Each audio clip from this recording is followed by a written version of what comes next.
नमस्कार, स्वागत है आपका हमारे अमृत विचारधारा यूट्यूब चैनल में। मित्रों, वर्षों पहले विराटगढ़ नाम का एक समृद्ध राज्य हुआ करता था और वहाँ के राजा वीरवर्धन न्यायप्रिय, शक्तिशाली और प्रजा के परम प्रिय थे। उनके महल में सब कुछ था, धन, वैभव, सम्मान, लेकिन बस एक ही चीज़ की कमी थी, राजा का कोई उत्तराधिकारी नहीं था। उनकी रानी चंद्रलेखा ने संतान सुख की प्राप्ति के लिए हर देवी देवता की पूजा की, संत महात्माओं का आशीर्वाद लिया, तमाम वैद्यों और हकीमों से भी इलाज करवाया, लेकिन सब कुछ बेकार साबित हुआ। राजा वीरवर्धन हमेशा निराश रहने लगे। उनको हर पल यही चिंता सताती कि उनके बाद उनकी राजगद्दी को कौन संभालेगा। अपना मन बहलाने के लिए एक दिन राजा वीरवर्धन घोड़े पर सवार होकर अकेले ही जंगल की ओर निकल पड़े। चलते चलते राजा बहुत दूर निकल गए। अचानक जंगल के बीच एक महर्षि दिखाई दिए, जो एक वृक्ष के नीचे बैठे अपनी साधना में लीन थे। धीरे धीरे राजा उस महर्षि के करीब गए और उन्हें झुक करके प्रणाम किए और वहीं चुपचाप बैठ गए। कुछ देर के बाद जब महर्षि ने अपनी आंखें खोली तो उन्होंने पास बैठे राजा वीरवर्धन को देखा। फिर उन्होंने सम्मानपूर्वक राजा को अपनी कुटिया में लाए और आदरपूर्वक बिठाकर जलपान कराया। जलपान करने के बाद जब महर्षि ने राजा से कुशल क्षेम पूछा तो राजा वीरवर्धन ने अपने दिल का सारा दर्द महर्षि दयानंद के आगे बयान कर दिया। राजा की बात सुनकर महर्षि दयानंद ने कहा, राजन, अगर आप आज वंश विहीन हैं तो यह आपके और आपके पूर्वजों के कर्मों का फल है, लेकिन फिर भी अगर आप चाहते हैं कि आपको संतान सुख की प्राप्ति हो तो इसका भी एक उपाय है। राजा ने हाथ जोड़कर कहा, गुरुदेव, आप मुझे बताएं कि वो उपाय कौन सा है। मैं अपनी राजगद्दी का वारिस पाने के लिए कोई भी उपाय करने के लिए तैयार हूँ। फिर महर्षि ने कहा, राजन, आपको एक बालक की बलि देनी होगी और वह बालक किसी का भी हो सकता है, लेकिन उस बालक के माँ बाप को उसका मूल्य देकर ही उसे लाइएगा। बलिदान पूर्ण होते ही आपको संतान की प्राप्ति अवश्य होगी। महर्षि की बात सुनकर राजा अवाक रह गए। वो मन ही मन सोचने लगे कि एक बालक की बलि, इतना बड़ा पाप मैं कैसे कर सकता हूँ। लेकिन फिर राजगद्दी के वारिस की चिंता, राज्य की जिम्मेदारी और वंश की परंपरा ने राजा के कोमल हृदय को कठोर बना दिया। महर्षि से विदा लेकर राजा अपने राजमहल लौट आए। फिर दूसरे ही दिन राजा ने अपने सिपाहियों से कहा, हमारे राज्य में घूमकर पता लगाएं कि क्या कोई ऐसा गरीब आदमी है जो पैसे के बदले अपने बच्चे को बेच सकता है। फिर राजा के सिपाही घूमते घूमते एक गरीब किसान के घर पहुँचे। उस गरीब किसान का एक ही पुत्र था जिसका नाम कमल था। कमल बहुत ही सुंदर और चतुर था। किसान के पास ना खेती थी और ना ही पैसा था। वो अपने बच्चे की परवरिश भी ठीक से नहीं कर पा रहा था।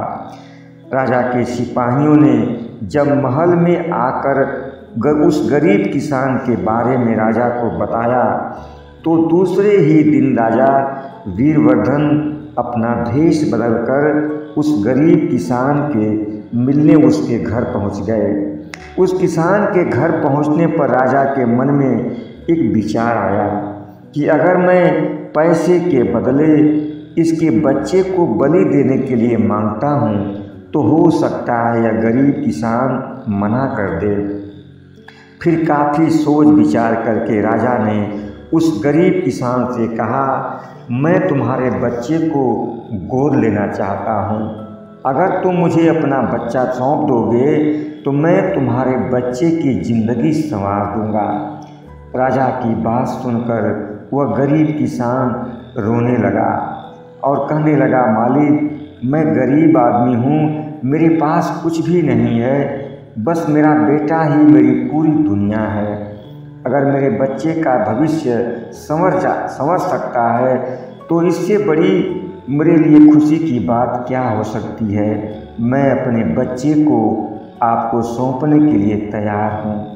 फिर राजा ने उस गरीब किसान को बहुत सारा धन दिया, अनाज और ज़मीनें भी सौंप दी और उसके बच्चे कमल को लेकर अपने महल लौट आए। फिर बच्चे के बलिदान की तारीख निश्चित की गई। पूरे महल को बलि के आयोजन के लिए सजाया गया। यज्ञ कुंड के चारों ओर ब्राह्मणों को मंत्रों का उच्चारण करने के लिए बिठाया गया। राजा, रानी और समस्त दरबारी वहाँ उपस्थित हुए। फिर बालक कमल को नहलाकर सफ़ेद वस्त्र पहनाया गया, उसके माथे पर चंदन का तिलक लगाया गया। बच्चे कमल को मालूम हो चुका था कि अपनी संतान प्राप्ति के लिए राजा हमारी बलि देने वाले हैं, लेकिन फिर भी बालक कमल की आंखों में लेश मात्र भी भय नहीं था, बल्कि उसके चेहरे पर एक दिव्य शांति थी। फिर जैसे ही पुरोहित ने बलिदान का मंत्र उच्चारित किया और राजा के हाथों में तलवार दी गई, बालक कमल ने अपनी मासूम आवाज़ में कहा, राजन, क्या मैं आपसे एक प्रश्न पूछ सकता हूँ? राजा ठिठक गए और अपनी तलवार नीचे कर लिए और उस बच्चे से बोले, पूछो पुत्र, क्या पूछना चाहते हो? यह तुम्हारा अंतिम समय है। जो कुछ भी तुम्हारे मन में हो खुलकर कह सकते हो। फिर उस बच्चे कमल ने बड़ी गंभीरता से कहा, राजन, यदि मेरी बलि देकर आपको संतान मिल भी जाती है तो क्या वह संतान उस सिंहासन के योग्य होगी जो एक निर्दोष की हत्या पर टिका होगा? और क्या ऐसा पुत्र जो मेरे रक्त की नींव पर जन्म लेगा वह प्रजा के लिए न्याय कर पाएगा? और यदि मैं गरीब हूँ तो क्या मेरा जीवन इतना सस्ता है कि उसे मूल्य देकर खरीदा जा सकता है? बच्चे की बात सुनकर पूरा राज दरबार स्तब्ध रह गया। बालक कमल ने आगे फिर कहा, राजन, राजा वही होता है जो प्रजा का रक्षक हो, भक्षक नहीं, और अपनी संतान पाने के लिए किसी और की संतान की बलि ना दे। बच्चे तो नन्हे फूलों की तरह होते हैं, उन्हें मसल कर नहीं बल्कि उन्हें सहेज कर अपने राज्य को सींचना ही एक अच्छे राजा की पहचान होती है। बच्चे की बात सुनकर राजा वीरवर्धन की दोनों आंखें भर आईं। उनके हाथ से तलवार छूटकर नीचे गिर पड़ी। वो फूट फूट कर रोने लगे। उन्होंने तुरंत बलि यज्ञ को रोक दिया और पुरोहित से बोले, आज इस बालक के मुख से मुझे वह शिक्षा मिली है जो हजारों ग्रंथ भी नहीं दे सकते। फिर राजा ने उस बालक को अपनी गोद में उठा लिया और रानी की ओर देखते हुए बोले, आज से यही हमारा पुत्र है। मेरी राजगद्दी का इससे बड़ा उत्तराधिकारी कोई हो ही नहीं सकता।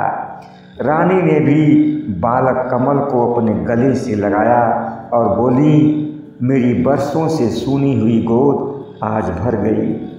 राजा ने पूरी प्रजा के सामने ऐलान किया कि आज से कमल ही मेरा राजपुत्र है और भविष्य में यही मेरा उत्तराधिकारी बनेगा।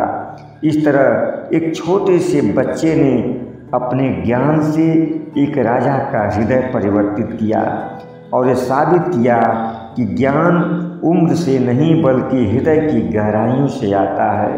और कुछ ही दिनों के बाद रानी चंद्रलेखा की गोद में भी एक सुंदर पुत्र पैदा हुआ।